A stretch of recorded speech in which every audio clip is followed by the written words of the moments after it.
was not an option really Right. in our house. Like I told her yesterday, my mom called my dad a jackass, and I just like sobbed. I was like, the world is over. With loved ones and with strangers, to cry with loved ones and strangers. You walk out of a movie theater and there's nothing like that feeling. He is in this restaurant. I'm not going to say what his role is.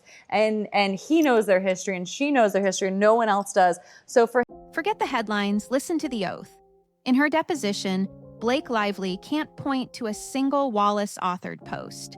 She calls his work clandestine, fumbles dates, and says a two dead bodies remark felt literal. Strong accusations, thin specifics. So how did this become a media firestorm? But that wasn't the whole story.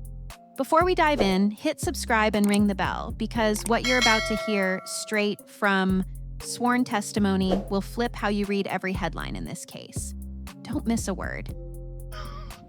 Look at my hair. Hello, my fam. It is Perez, the queen of all media. Here's what the newly unsealed pages actually give us. Sworn words, not headlines. In her deposition, Blake Lively is pressed on the core claim, a coordinated effort to bury her. And the lawyer drills into the simplest proof anyone could offer. A concrete piece of writing, an article, a post, a video. Something with Jed Wallace's name on it or tied to him. She can't produce one. She says she doesn't read coverage about herself, has no personal knowledge. What a week, because more excerpts from Blake Lively's transcript have just dropped. I'm still getting over the... And can't cite a single Wallace-authored item. When the attorney narrows it further, authorship specifically, she calls his work clandestine, but still can't point to a document. That gap matters. This isn't about vibes or online sentiment, it's about receipts. Allegations need anchors, titles, links, bylines, dates. When you allege an organized campaign, the first question is, where does it live on paper or on a screen? In these pages, the specifics slide. I don't read news about me. No personal knowledge. Do you know who's not getting an invite? Oh. Blake Lively. Sorry, girl. Walk me through. Blake opened up her phone, deleted. I can't cite a specific article.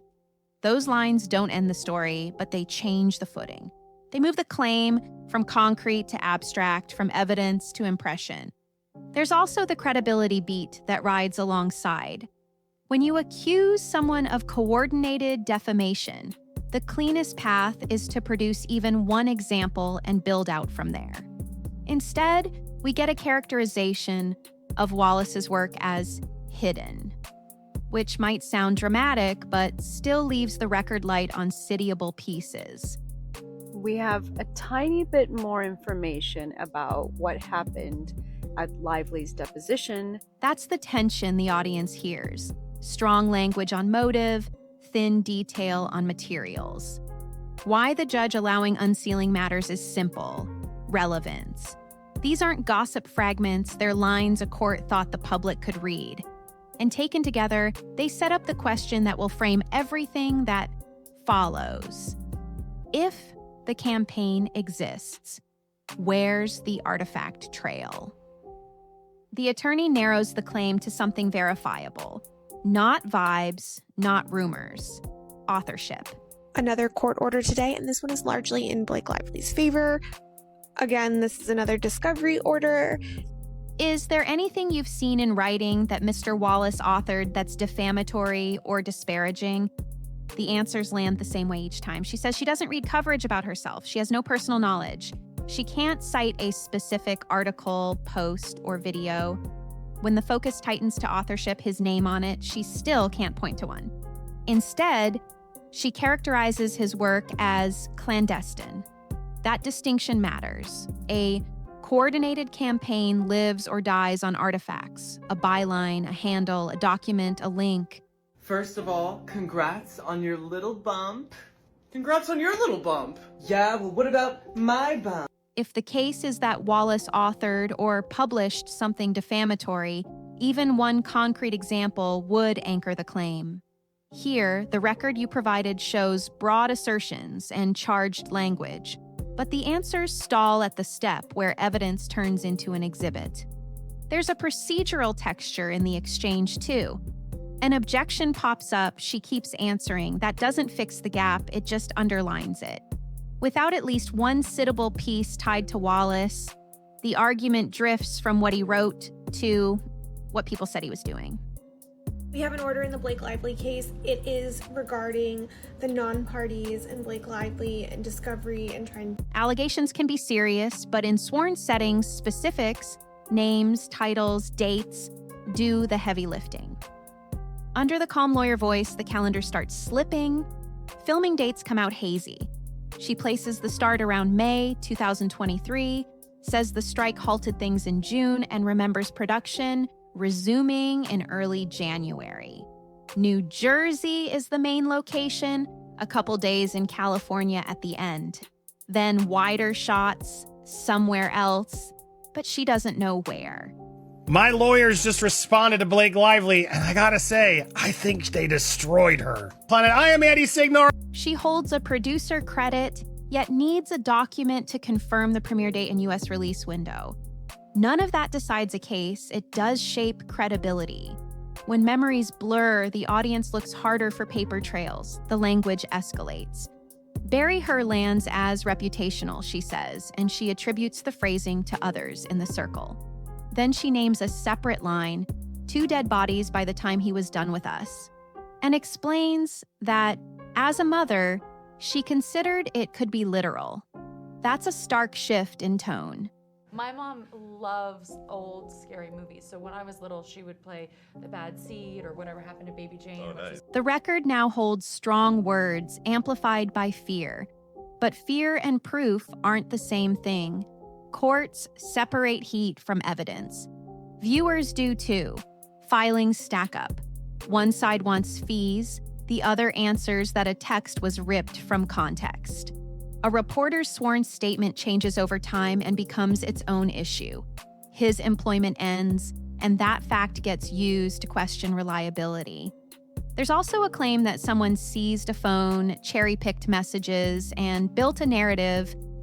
I was right, and I told you so. Those are 2 of my favorite. That a major paper later ran. Each of these is presented as an assertion inside a fight that keeps widening. The documents don't agree with each other, that's why they're in court. Then comes the creator subpoena drama. Perez Hilton is dragged in, appears without a lawyer, and a hearing is set in Las Vegas. The label journalist becomes a moving target.